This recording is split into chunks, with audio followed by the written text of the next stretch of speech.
All right. This is big time.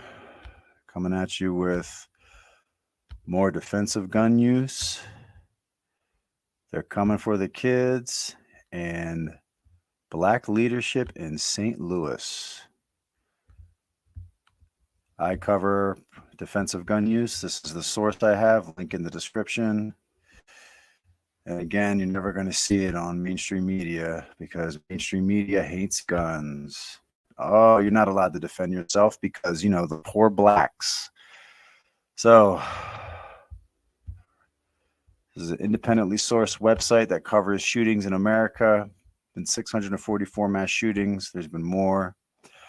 I mainly covered the defensive gun uses here. It's been 1,150. You're never going to hear that number on the news, and there's been more than that.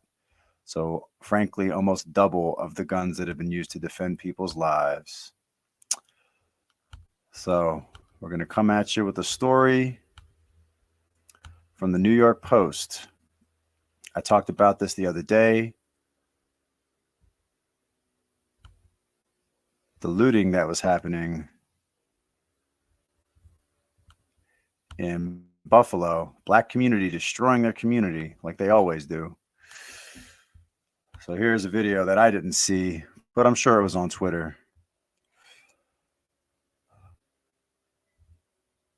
I'm trying to move through this stuff. I covered this the other day, but Buffalo shooter made off with nothing but his life after a man took up arms to defend his neighborhood. Ransacker tried to break into one of the Pine Hill storefronts on Bailey Avenue when the civil soldier chased the would-be thief away. The clips show a group of people, some carrying brooms and sticks, running through the Sky's the Limit hair and beauty parking lot after the looter. Men can then be heard screaming as they realize one of the men is carrying a gun. They about to shoot somebody. They trying to shoot somebody. A man says in the video, just before another guy clad in a gray sweatshirt and hat can be seen bracing his feet in the shallow snowbank and aiming his gun.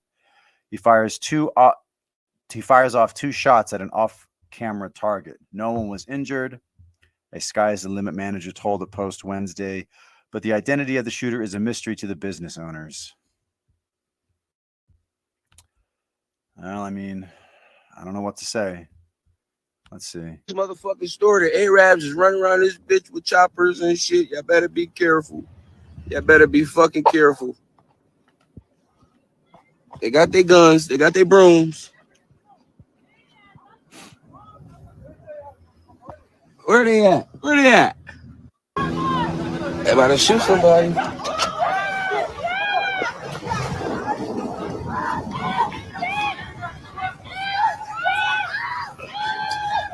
They trying to shoot somebody. Look. Oh! All right here. Yeah, they're trying to shoot somebody. They're trying to shoot the black community from destroying their livelihood, you stupid motherfucker. Why do they got to deal with you? Let me speak incorrectly so you understand. They not playing, yo. The Arabs ain't playing. It was one of the neighbors that probably had business in the area, the manager said, who asked to remain anonymous, speculated. As far as I know, he shot in the air to scare them off because I guess he was sick of them breaking into one of the businesses across the street or something. He just don't want them to break anything anymore. 9 people have been busted for looting across the monster snowstorm. Yeah, so the Arabs are the people who own the stores in this neighborhood. And the Arabs don't have any fucking white guilt. That's why they're shooting at you. And they don't want to go to jail. That's the only reason they can't shoot you is because it's Buffalo. Nice communist utopia. So anyway, got another defense. So that was a defensive gun use because it was stopping crime. And then my other defensive gun use is man shoots suspected home intruder early Wednesday morning. So sounds like castle doctrine. Fort Wayne, Indiana. The Fort Wayne Police Department says a man was shot while allegedly attempting to break into a home on the city's east side early Wednesday morning. Excuse me. The shooting happened around 7 a.m. in the upper level of a multi-unit home in the 1900 block of Hillside Avenue. Police officials say the homeowner called 911 to warn he had shot whoever was trying to break into his home. Oh, I like this guy. So he shot someone breaking in his house, then he called the police. I like that order. Police say they found a man lying in the entryway of the home with a gunshot wound. The alleged intruder was taken to a nearby hospital with non-life-threatening injuries.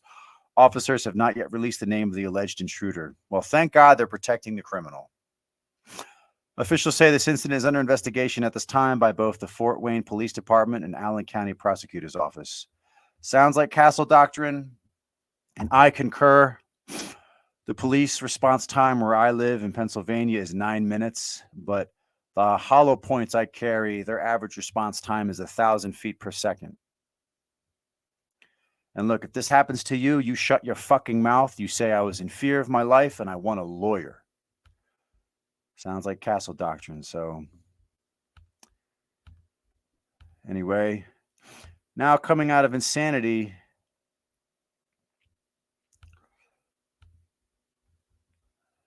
apparently this woman was brainwashed and she hates white supremacy so much.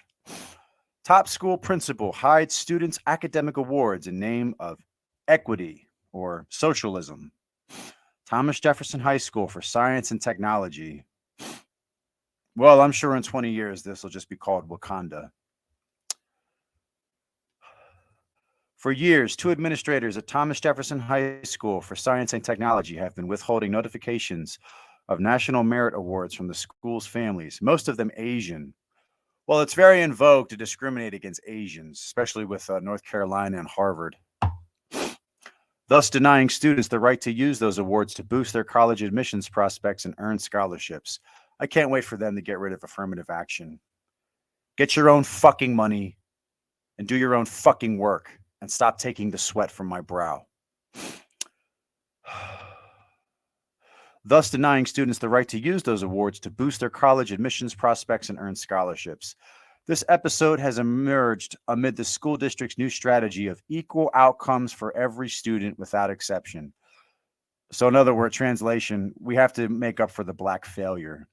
School administrators, for instance, have implemented an equitable grading policy that eliminates zeros, gives students a grade of 50% just for showing up, and assigns a cryptic code of NTI for assignments not turned in. It's a race to the bottom. An intrepid Thomas Jefferson parent, Shauna Yashar, a lawyer, uncovered the withholding of National Merit Awards. Since starting as a freshman at the school in September 2019, her son, who is part Arab American, studied statistical analysis, literature reviews, and college-level science late into the night. Geez, I'm just surprised he's not studying about slavery or like gender studies. So he's actually studying real shit. I hope he isn't brainwashed like this fucking retarded white woman here. This workload was necessary to keep him up to speed with the advanced studies at TJ, which U.S. News and World Report ranks as America's top school. So here's the traitor. Here's the woman destroying people's lives because she thinks meritocracy is a construct of white supremacy, because she thinks we're all the same. So in other words, get the fuck out of the school system. You don't deserve to be there. You're failing children. Anna Benita Tebas, and the director of student services have allegedly been withholding the information from families for years. You've been fucking over students who put in the time. Last fall, along with 1.5 million U.S. high school juniors, the Yashar team took the PSAT, which determines whether a student qualifies as a prestigious National Merit Scholar. When it came time to submit his college applications this fall, he didn't have a National Merit Report honor to report, but it wasn't because he hadn't earned the award. The National Merit Scholarship Corporation, a nonprofit based in Evanston, Illinois, had recognized him as a commended student in the top 3% nationwide, one of about 50,000 students earning that distinction. Principals usually celebrate National Merit Scholars with special breakfasts, award ceremonies, YouTube videos, press releases, and social media announcements. But TJ school officials had decided to withhold announcement of the award.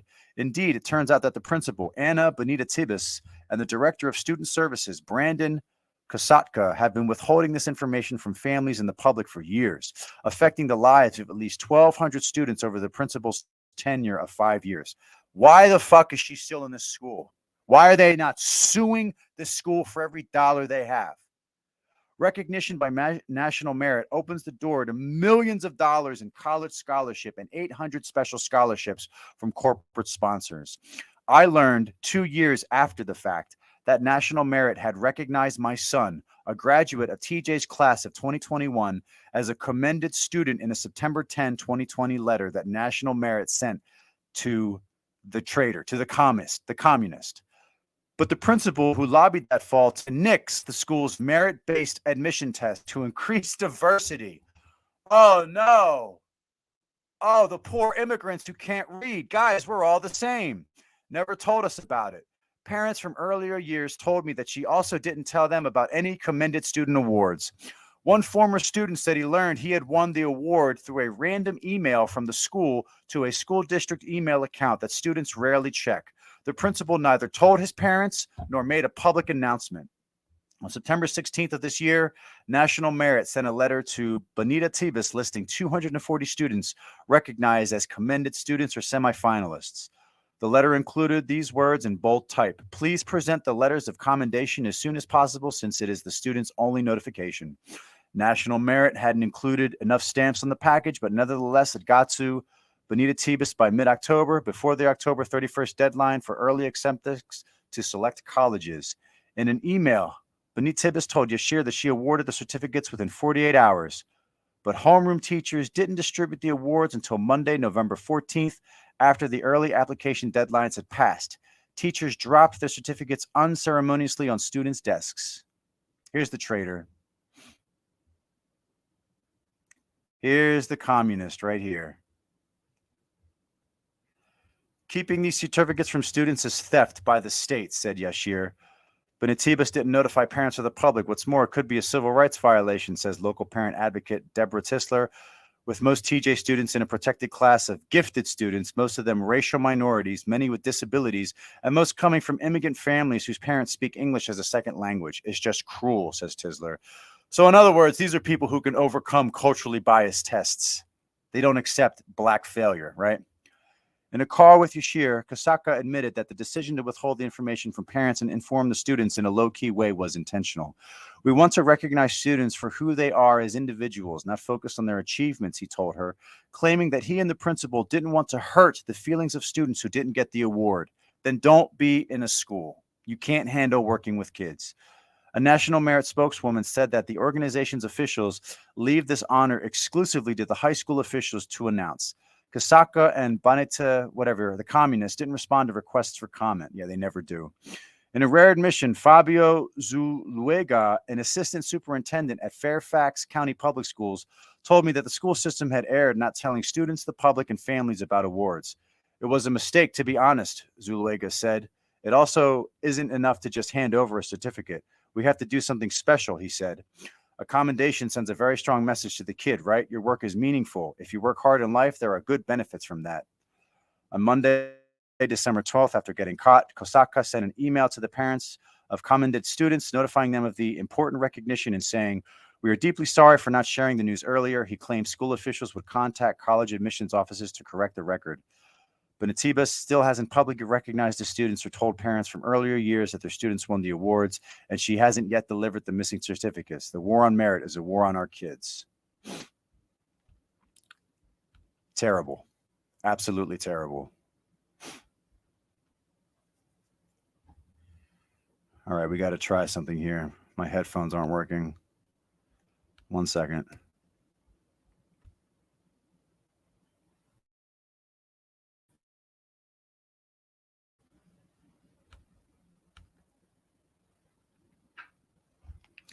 All right, let's see if we can hit the next story. So on our next segment, they're coming for the kids. It's coming from Redux.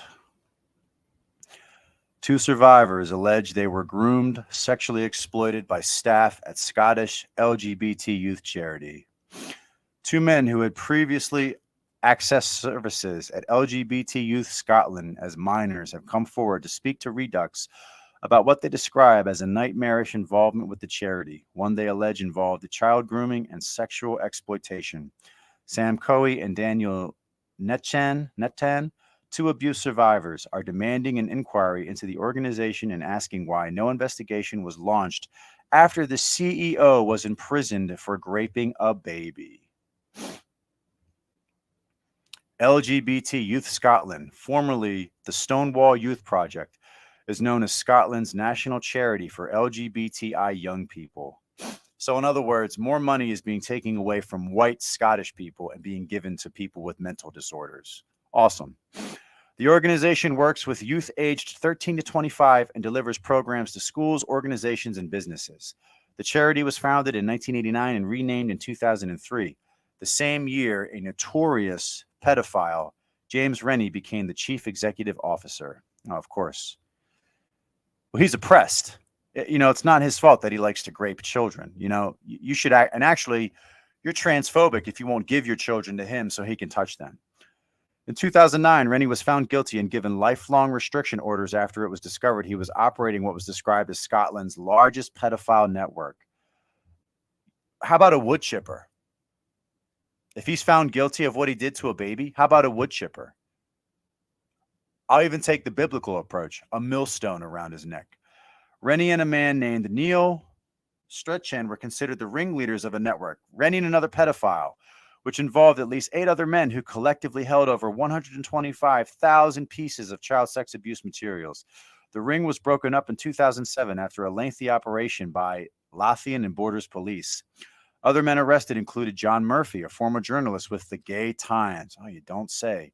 Neil Campbell, an after-school program instructor who was married with children but led a double life with a male lover. And Craig Both, another pedophile who had just applied to become a special constable with police.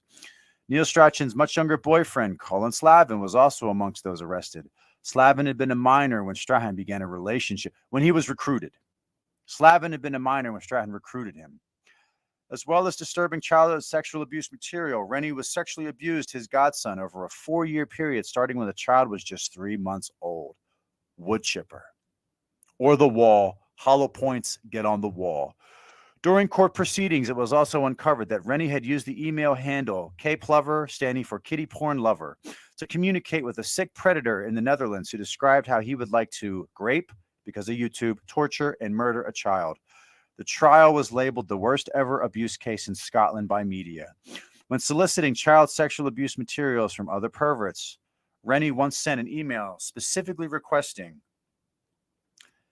media featuring young's Down syndrome or learning difficulty kids. Rennie's accomplice, Neil Strachan, had also sexually abused an infant boy attempting to sodomize him while being HIV positive. Get on the fucking wall. Why are these people still alive? Why are they even in your country?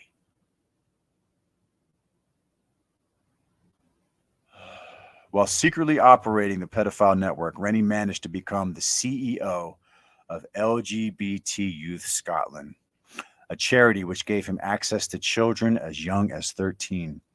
Rennie had been a strong proponent for gay adoption. Oh, well, you don't say. Wow, really?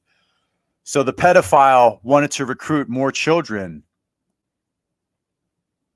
Wow, no way. Remember when the Christians said that gay marriage would lead to pedophilia? Remember when they said the slippery slope was just a fallacy? Under his leadership, LGBT Youth Scotland lobbied the government to allow same-sex couples to adopt children. In 2005, LGBT Youth Scotland received a Philip Lawrence Award for community safety, and Rennie was welcomed in Parliament. Oh, you are so fucking weak. Shockingly, Rennie's sentence was reduced on appeal. He was originally ordered to serve a minimum of 13 years in jail, but this was reduced to a minimum of just 8.5 years before he can apply for parole. So you get 8.5 years for sexually abusing a baby. Weak. The parents should be allowed to kill him. Questions are now being raised on social media about why the Scotland's charity regulator never publicly investigated the organization to see if Rennie abused his power to access vulnerable children. They knew. They're just afraid of being called a word. homophobic, transphobic. They're cowards. Or they knew and they were complicit. How Rennie's influence may have impacted the culture of the. You're a pedophile. There's no fucking culture. You're a pedophile. While LGBT Youth Scotland claimed at the time there was no evidence that the young people assisted by their agency were assaulted by Rennie, 2 survivors have now come forward to allege they were groomed and sexually abused after joining the charity as youth members. Speaking exclusively with Redux, Sam Cowie, a university student from Glasgow, described his experience with LGBT Youth Scotland and why he has decided to come forward and demand answers. Cowie told Redux that he first became involved after the charity in 2010, just 1 year after Rennie's conviction. He described how at the time he was just 15 years old and in foster care. He says he was referred to the charity by a social worker he felt would be beneficial for him to meet other gay young people. At first, I thought it was great. There was a diverse group of young people involved, colorful people, and people who were unapologetically themselves. It was eye-opening and a lot to take in. The staff were friendly and nurturing, Cowie says. But now, as an adult, Cowie looks back at his time within the charity with a very different perspective. The student says he was groomed by older men at the charity who would provide him with special privileges, cigarettes, and alcohol. I really didn't realize I was being groomed until a much later date. It started with being given cigarettes. It later progressed to being taken for drinks and given alcohol. I was given a fake ID by a member of staff to gain entry into adult venues. I was giving things that were considered special, Cowie explains. A staff member also made me show him my torso in the bathroom. Get on the fucking wall. Cowie recounts being taken by charity staff to gay clubs in Edinburgh while he was underage. He was exposed to a much older group of men. Right, they were recruiting him. Right. Who began offering the vulnerable team money in exchange for sex. Oh, no way. I was plied with alcohol free of charge, encouraged to sleep with older men, and given money to perform sexual acts, Cowie tells Redux. Cowie was involved with the charity for 2 years, cutting ties at age 17. As a result of his experience with the charity, he continued attending adult gay bars where he was given free alcohol by older men and sexually abused by them. Having reflected on his time within the organization, Cowie has decided to come forward after months of waiting for the Scottish government to do nothing, to respond to a Freedom of Information request into why Scotland's charity regulator did not investigate LGBT Youth Scotland following Rennie's conviction. Cowie says he also contacted Scottish members of parliament, in particular Shona Robinson, to no avail. Oh, women are not going to do anything. Tell me the last story you remember of a mom taking revenge on someone who raped her child. You know the Russian Wood story? It was the father, it wasn't the mother. When a mother does it and takes revenge, I'll be the first to report on it. BigTime101@mail.com. After nearly 7 months of waiting, Cowie had now taken his story public, first tweeting some details of his ordeal on Twitter earlier this week. LGBT Youth Scotland has a history of abusing children and young people. It has a CEO who ran the biggest pedophile ring in Scotland. Oh, he was the victim. My mistake. To have this organization have so much influence in Scottish schools and parliament is a huge mistake, and I'll tell you why. As a result of Cowie becoming vocal about his time in LGBT Youth Scotland, other alleged survivors claiming similar experiences with the charity have come forward. Speaking with Redux, Daniel Nietzsche says he first became involved with the organization when it was still known as the Stonewall Youth Project. I was informally in contact with this group when I was 13 or 14. They were based in Edinburgh, and it was the closest form of support I could find as a gay teenager, he told Redux. Although I was young, many people involved in the charity were in their 20s and 30s, and as far as I can tell, there was no safeguarding or anything. In fact, it seemed more like a social network to connect to older men with often vulnerable teenagers. Wow. So you're saying that they recruit? But I thought they were just born gay. Netchin says that charity staff had encouraged him to use gay chat rooms where he met a 24-year-old pretending to be a 16-year-old boy. He describes how the older man became his boyfriend and would drive from Tranent to Kirkcaldy to visit with him. I can't pronounce these Scottish names. Apparently, he had a thing for boys with blonde curtains and encouraged me to grow my hair and comb it that way, get it dyed. After a year or two, we started to grow apart. I began realizing what he was. Nechtan said, revealing that the man had been showing him child sexual abuse materials featuring prepubescent boys when he visited. Through him and others I met via the Stonewall Youth Project, I met other young people as well as some older guys who seemed to provide transport and lead the groups. Netchen alleges that he and other underage boys who were also vulnerable and struggling financially were encouraged by the older men they met through the charity to accept payment in exchange for sexual acts. Myself and the younger guys were all quite strapped for cash and were encouraged by the old ones to do rent around the St. James bus station toilets, Netchen recounts. Two of the older guys were James Rennie and Neil Stretchan. Despite LGBT Youth Scotland claiming no youth members had been assaulted by Rennie, Netchen tells Redux a very different story and says that Rennie, who was still the CEO of the charity at the time, and Stretchan had offered Nettan alcohol in exchange for sexual activity. They would hang around with us in the summer, would buy us drinks and drugs, engage us in highly sexualized conversation, and had sexual contact with some of us, the victim said. They always dressed younger than they were. Sports clothes, Rockports, baseball caps to hide Stretchan's bald head. Rennie took me back to a flat once. He said it wasn't his flat, so he had to stay in the living room to do what we were doing. He gave me a bottle of Buckfast as a gift in return. Nettan then described how on another occasion when he was 17, Stretchan, the pedophile, asked him to have sex with his underage boyfriend, Colin Slavin. Slavin was 16, who was recruited by the pedophile and would later go on to be convicted as a member of the child sexual abuse ring run by Rennie. Several years later, both Stretchan and Rennie were arrested and convicted of operating a pedophile ring. There was a story in the papers about a pedophile ring that was raided, and I recognized the mugshots straight away, Netchen said. Like Cowie, Netchen was shocked that LGBT Youth Scotland was never investigated following Rennie's arrests. LGBT Youth Scotland was never properly investigated despite Rennie and others associated with the charity having access to children and vulnerable young people. I also learned that Cowie, too, and other young people in Edinburgh and Glasgow were groomed, plied with drinks and drugs, sexualized, and raped. Netchen said he never reported Rennie's abusers, believing at the time that he should have been mature enough and known better. So the victim blames himself. That's very common. But after therapy, he finally disclosed his abuse to his partner of 18 years. LGBT Youth Scotland, formerly Stonewall Youth Project, under the guise of providing much-needed support for young LGBT people in an inhospitable environment,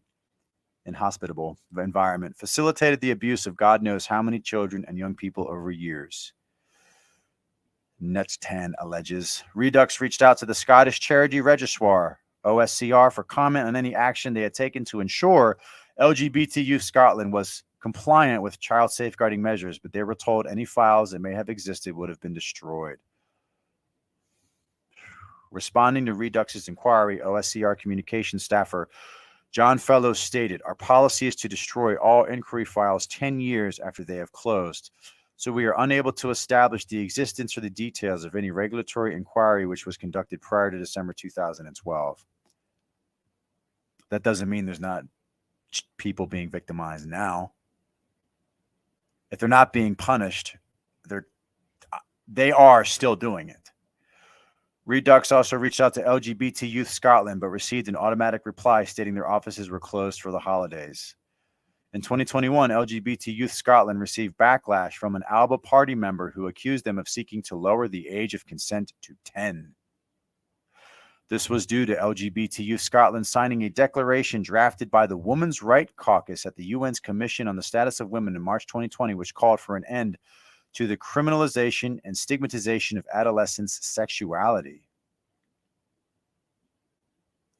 The Alba candidate, Margaret Lynch, has argued that adolescents are usually considered to be youth between the ages of 10 and 19. LGBT Youth Scotland addressed this on their website, stating, to highlight only the LGBT organizations from a long list of connected groups, making assumptions that their aim is to lower the age of consent is an act of prejudice and discrimination that repeats harmful myths from the past about LGBT people being sexual predators.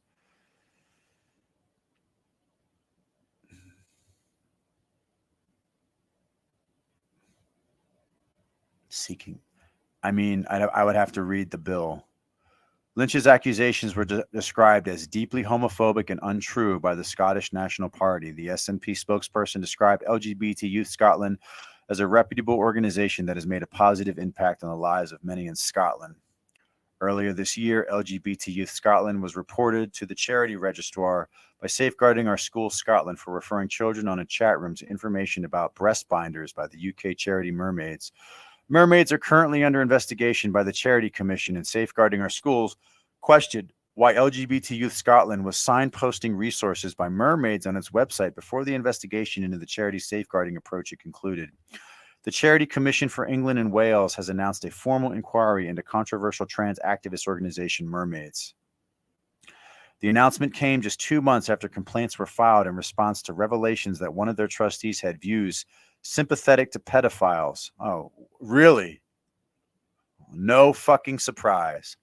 And that the organization had sent breast binders to female children without parental consent. LGBT Youth Scotland has continued to promote resources by mermaids on its website and chat room function since the case opened. Oh, they have a chat room function. So you have proof that a guy was pretending to be a minor, but you still allow them to have a chat room. Fascinating. Members of the Scottish charity also endorsed a tweet supporting mermaids on October 6, 2022. Fucking disgusting. Oh, but don't worry, I got one more.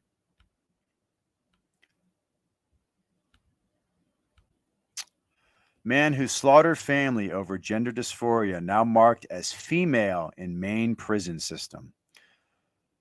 So here's the alleged murderer.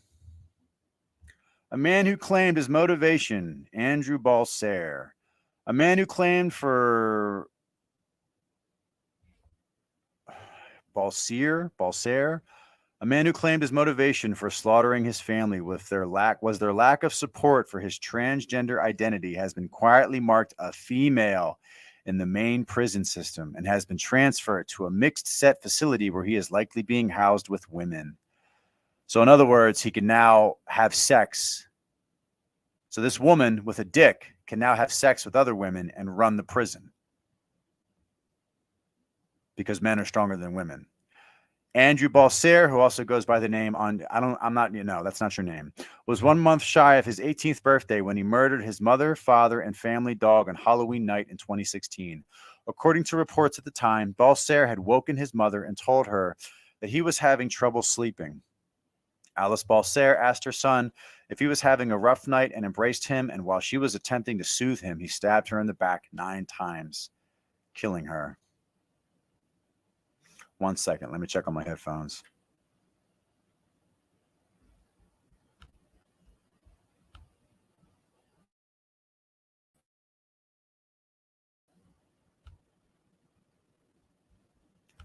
All right. Balser went on to murder his father, Antonio, and their pet Chihuahua, Lily. He killed the dog. I mean, the parents are terrible, too. The other member of the family Balser spared was his older brother, whom he allowed to flee after telling him it's not your day. Oh, I see. So growing your hair over covering one eye and some sort of goth. You look like the dude from South Park. The guy who waves his hair every time. Balser reportedly laughed while describing his crimes to a police officer, with the young man calling 911 himself to confess his crimes. I snapped. I took my little K-bar, military combat knife, and I drove it straight into my mother's back.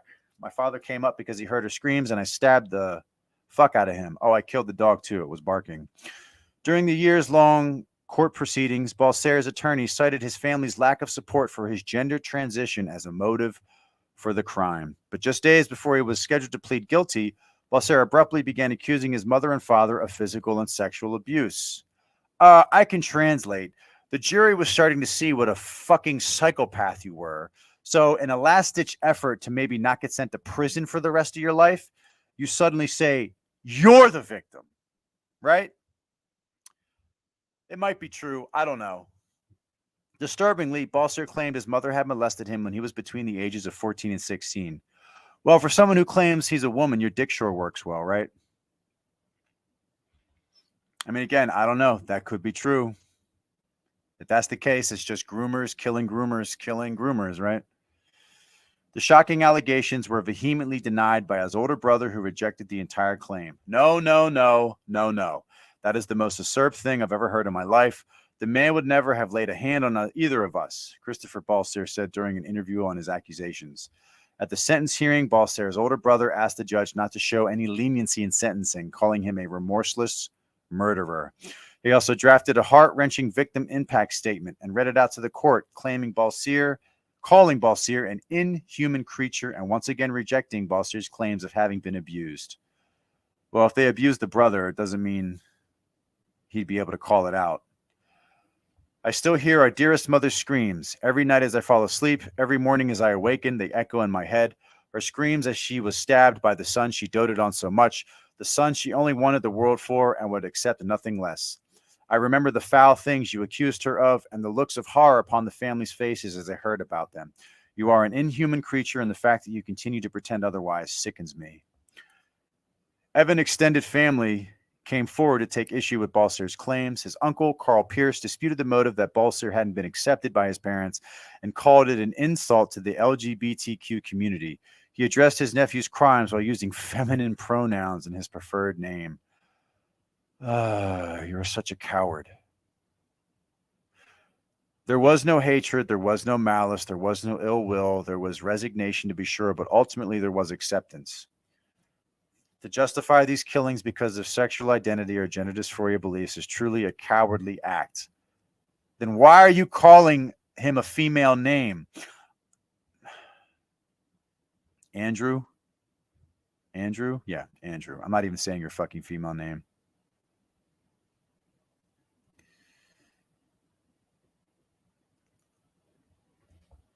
Balser pleaded guilty under an agreement that capped his sentence at 55 years. The presiding judge took his age, lack of a criminal record, and good grades into account as mitigating factors, but refused to consider his claim of gender dysphoria, saying other young people face the same struggles and it shouldn't be used as an excuse for murder. Balser was sentenced to 40 years in prison on December 4th, 2018, and incarcerated at the Maine State Prison, a maximum security facility for men. While Balser was initially recorded as male in the Maine Department of Corrections directory, he is now listed as a female inmate and has been moved to the Maine Correctional Facility in Windham, a medium to minimum facility that houses both men and women. Both inmates at the facility have been sentenced to prison terms of 5 years or less. Balser, now 24, is described on his MDOC profile as being 6'1" and 245 pounds. The alteration made his legal sex suggest he is now being housed with the female inmates at MCC. Oh, that's cute. So he grew his hair out a little bit and put it in a ponytail, but he still got a dick, right? So now he can have sex with female prisoners. Awesome. Freedom of Access Act requests to the Maine Department of Corrections went unfulfilled, with the department citing confidentiality statutes when asked to confirm that Balser is now housed with female inmates and to specify the exact date he was transferred to the Maine Correctional Center. They have not responded to a second request asking them to cite the confidentiality statutes which prevent them from sharing this information. Balser's transfer was likely the result of legislation signed into law last year related to the housing of transgender inmates. LD 1044, a bill sponsored by Representative Charlotte Warren. Oh, wow, a Democrat. No way. A Democrat who is allowing men into women's spaces. Good job. You're failing women. Requires Maine prisons to respect and acknowledge an incarcerated prisons constantly held. Yeah, blah, blah, blah, blah, blah. I don't fucking care. They're delusional beliefs.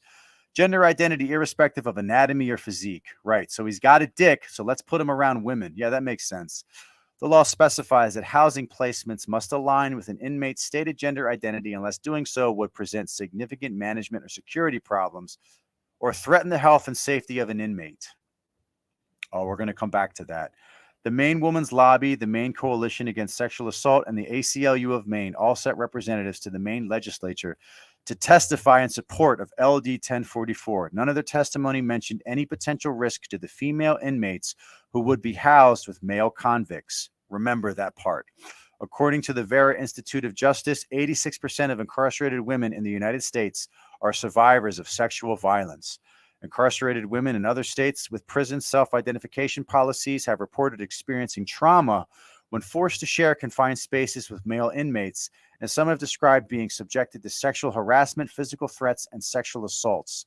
Some incarcerated women have even been stated they have been penalized for complaining about the behaviors of males transferred into the facilities. Good job, Redux. They're males. Like Balser, another violent male inmate currently incarcerated at the Maine State Prison may soon be classified as a female inmate and transferred. Walter Moore, who now calls himself, I don't care, killed a woman in 2002 by tying her between two trees and slitting her wrists and throat. Moore sued the MDOC in 2016, demanding to be seen by a doctor specializing in gender dysphoria and giving HRT hormone replacement therapy. At the time, he threatened that if he had to spend the rest of his life in a men's prison, he would severely harm himself. Good, go ahead. I don't give a fuck. Kill yourself. Did you really murder this woman by tying her to trees? Kill yourself. No one gives a fuck. In 2018, the prison began providing him with HRT. Oh my God. Although he remained unsatisfied with the type and dosage, a federal judge ruled in 2019 that his lawsuit was moot as he was receiving the requested treatment. As of today, Moore is still listed on the MDOC website as male and incarcerated in the men's state prison, but that may change as abruptly as with Paul Serre. Running out of time. So when they say that there are no consequences for putting men in female prisons, be the last thing for today. Because that's the thing they love to do. They love to gaslight. People on the left, they love to gaslight. That's their first defense. Oh, that's not happening. Oh, what are you talking about?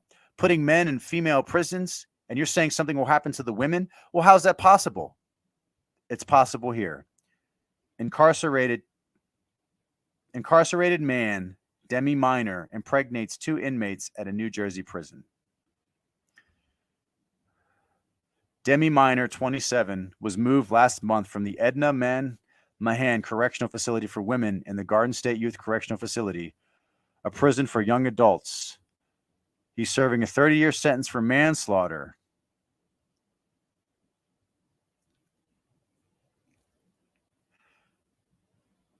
He says the NJDOC have violated my right to be safe and free from sexual harassment by putting me in one of the most violent youth correctional facilities. While living here at GYSC, I found myself under attack by young inmates who were immature and just plain ignorant towards a person like me. Yeah, so here's the grapist. So this person raped 2 females in a prison.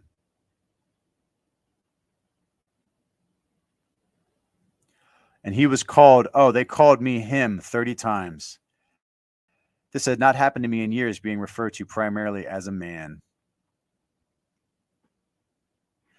Minor's move comes months after it was revealed that he, you're fucking up, NY Post, impregnated 2 inmates while locked up at the female prison after engaging in consensual sexual relationships with another incarcerated person.